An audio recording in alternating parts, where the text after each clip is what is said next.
जल्दी ही आप देखो कि महबूबा मुफ्ती जी या तो तिहाड़ में मिलेंगे आपको, या तो पाकिस्तान के गेट खोल के पार मिलेंगे। तब वो बयान सुन रहा था कि जवाहरलाल नेहरू जी ब्रिटिश के एजेंट, अरे तो हमारे जो देश के प्रधानमंत्री नरेंद्र मोदी जी है वो किसके एजेंट? अंबानी और अडानी के एजेंट है, वो पूंजीपतियों के एजेंट है। ठीक है, जवाहरलाल नेहरू ब्रिटिशर्स के साथ है, तुमने तो देश को टुकड़े कर दिया, तुमने तो देश को बेच दिया, क्योंकि ये एजेंट हो। वो अपने गिरेमान में भी देखिए कि देश का प्रधानमंत्री नरेंद्र मोदी जी जो है वो अडानी और अंबानी का एजेंट है। बस पावर है वो नाजायज फायदा उठा रहे हैं। उसके बाद हम डे सेलिब्रेट नहीं कर रहे बल्कि काला दिन मना रहे हैं हम जम्मू कश्मीर लद्दाख को। और ये बात करते हैं हम दिन मनाएंगे, क्या करेंगे हम मना के, मुझे बताइए। घर में चूल्हा नहीं जल रहा है, वो मना के क्या करेगा दिन, मुझे बताइए। कौन सी आज़ादी, भाजपा ने कौन सी आज़ादी दी हमें, मुझे बताइए। आसान नहीं किया, मुझे बताइए। जब से ठीक है, हमें लगा 2019 का जो फैसला है इसमें जम्मू कश्मीर की अगर भलाई है हम साथ देते हैं, लेकिन मुझे बताइए क्या भलाई है? डेली वेजर सड़कों पे है, गरीब लोग सड़कों पे है, बेरोजगारी है, ड्रग्स बढ़ रहा है, आतंकवाद बढ़ रहा है, क्राइम रेट बढ़ रहा है। क्या दिया भाजपा ने? अक्टूबर को जम्मू कश्मीर में विलय दिवस मनाया गया, लेकिन उस दिन भारतीय जनता पार्टी के एक लीडर ने बयान दिया कि शेख अब्दुल्ला के पास कोई पावर नहीं थी कि वो जम्मू कश्मीर का विलय जो है भारत के साथ करवाते। मेरे साथ इंजीनियर ऋषि कौल किलम जी बातचीत करने के लिए मौजूद हैं, इनसे हम जानने की कोशिश करेंगे। इसलिए बीजेपी के लीडर ये कह रहे हैं कि शेख अब्दुल्ला के पास कोई पावर नहीं थी कि वो जो है विलय करवाते जम्मू कश्मीर का भारत के साथ। आपका क्या कुछ मानना है? देखिए, ये बात सच है क्योंकि जम्मू कश्मीर में भाजपा के पास पावर नहीं था। अब जब से भाजपा के पास पावर है वो नाजायज फायदा उठा रही है। भाजपा तो ऐसा कहेगी क्योंकि भाजपा ने जो पावर आके हमारी हशर की है, जम्मू कश्मीर जो रियासत थी इसकी जो टुकड़े किए वो भाजपा की देन है। तो भाजपा ने तो ये कहना ही है। लेकिन शेख साहब एक कद्दावर लीडर थे, शेख साहब में एक क्वालिटीज़ थे। हमारे डॉक्टर करण सिंह जी भी हमेशा उनकी प्रेजेस करते। ठीक है, शेख साहब की कुछ गलतियां रही है, उसमें कोई शक नहीं है, लेकिन जहाँ तक विलय का ये सवाल था, शेख साहब में उतनी काबिलियत थी कि वो करवा सकते थे। देखिए, 2019 के बाद हम डे सेलिब्रेट नहीं कर रहे बल्कि काला दिन मना रहे हैं। मुझे बताइए कौन सा डे हम सेलिब्रेट करें? भाजपा के लीडर आगे पार्क में आके दिन मना रहे हैं, लेकिन जो हमारे साथ जम्मू कश्मीर के नौजवानों के साथ खिलवाड़ हुआ, यहाँ के गरीबों के साथ खिलवाड़ हुआ, यहाँ के बेरोजगारों के साथ खिलवाड़ हुआ, वो कौन भुगतेगा? मुझे बताइए। टुकड़े कर दिए जम्मू कश्मीर लद्दाख को।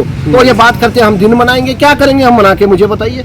जिसके घर में चूल्हा नहीं जल रहा है वो मना के क्या करेगा दिन, मुझे बताइए। कौन सी आज़ादी, भाजपा ने कौन सी आज़ादी दी हमें, मुझे बताइए। इन्होंने कोई हम पे एहसान नहीं किया, मुझे बताइए। जब से ठीक है, हमें लगा 2019 का जो फैसला है इसमें जम्मू कश्मीर की अगर भलाई है हम साथ देते हैं, लेकिन मुझे बताइए क्या भलाई है? डेली वेजर सड़कों पे है, गरीब लोग सड़कों पे है, बेरोजगारी है, ड्रग्स बढ़ रहा है, आतंकवाद बढ़ रहा है, क्राइम रेट बढ़ रहा है। क्या दिया भाजपा ने? आज हमें भाजपा ने अगर दिया तो क्या दिया सिवाय दुख के?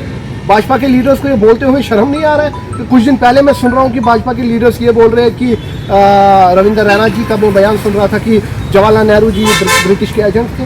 मुझे बताइए, तो हमारे जो देश के प्रधानमंत्री नरेंद्र मोदी जी है वो किसके एजेंट है?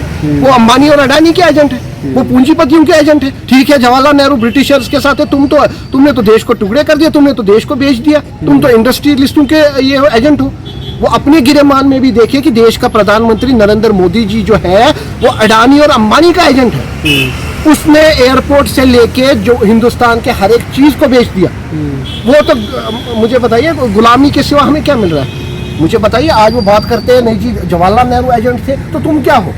तुमने तो टुकड़े कर दिया, लद्दाख कर दिया अलग से। लद्दाख से तो इलेक्शन से तुम्हें जवाब मिला ही। सत्यपाल मलिक जी की रेस्पेक्ट करते हैं, लेकिन मैं एक चीज आपको बताता हूँ कि सत्यपाल मलिक जी ठीक है खुलासा कर रहे हैं, लेकिन ये खुलासा उनको तब करना चाहिए था जब वो पावर में थे। इसका मतलब उनने जवानों के साथ खिलवाड़ किया, इसका मतलब उनने जम्मू कश्मीर के लोगों के साथ खिलवाड़ किया। अगर ये खुलासा करना था वो रिजाइन देके ये खुलासा बाज़ाब्ता प्रेस कॉन्फ्रेंस में करते, बाज़ाब्ता मीडिया बुला के, जम्मू कश्मीर की मीडिया बुला के ये खुलासा करते। आज ये घर घर जाके बोलना, कभी कांग्रेस के पास कभी चीजें, ये क्या है?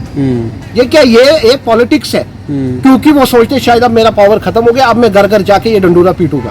अगर तुम्हें पता था देश का प्रधानमंत्री गलत कर रहा है, गृह मंत्री गलत कर रहा है, बाज़ाब्ता तुम एलजी थे, तुम यहाँ पे गवर्नर थे, तुम रिजाइन करके प्रेस कॉन्फ्रेंस में। आपको क्या लगता है सत्यपाल मलिक जी अब क्यों ये सब बातें कर रहे हैं, पहले क्यों नहीं की? देखिए, अब ये होता है जब मन मुटाव कहीं होता है तो बंदे फिर ये फाइलें खोल देते हैं, लेकिन ये चीजें उनको पहले करनी चाहिए थी, देश के युवाओं के सामने ये पहले लाना चाहिए था। आज सत्यपाल मलिक जी ढिंडोरा पीट रहे, ये किया जी मोदी ने जवानों के साथ, वो ये पहले करना था जब वो यहाँ कुर्सी पे थे, पावर में थे। इसका मतलब उन्होंने पावर को प्रेफरेंस दी, उन्होंने जवानों के साथ खिलवाड़ हुआ, उन्होंने जो यहाँ के युवा है उनके साथ खिलवाड़ हुआ। आज वो बैकडोर एंट्री का डंडूरा पेट रहे कि बैकडोर एंट्री हुई, पैसे लिए गए जी, वो किए। तो तब कहाँ थे?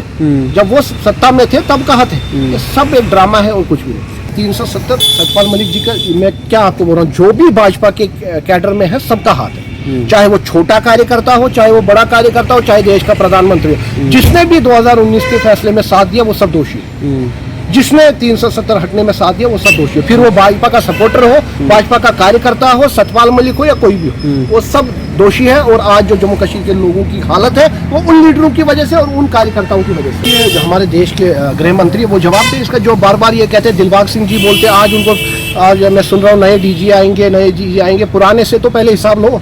तो पहले मैं ये पूछना चाहता हूँ, देश के गृह मंत्री बार बार बोलते हैं जम्मू कश्मीर में नॉर्मल सी है, जम्मू कश्मीर में आतंकवाद खत्म हो रहा है। कहाँ खत्म हो रहा है?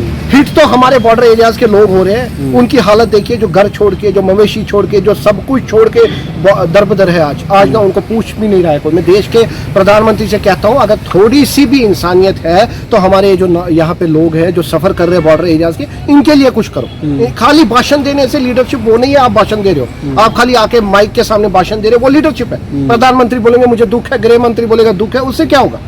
सामने कहा है महबूबा मुफ्ती जी के लिए, जो बार बार बोलती है बातचीत करो बातचीत करो, उनको अब पूछो जाके आप कि बातचीत किससे करें? जो यहाँ हमारे जवानों को शहीद कर रहे हैं, लोगों को टारगेट कर रहे हैं, उनसे बातचीत करें। अभी भी सुधरने का वक्त है महबूबा मुफ्ती जी के लिए, कहीं ऐसा ना हो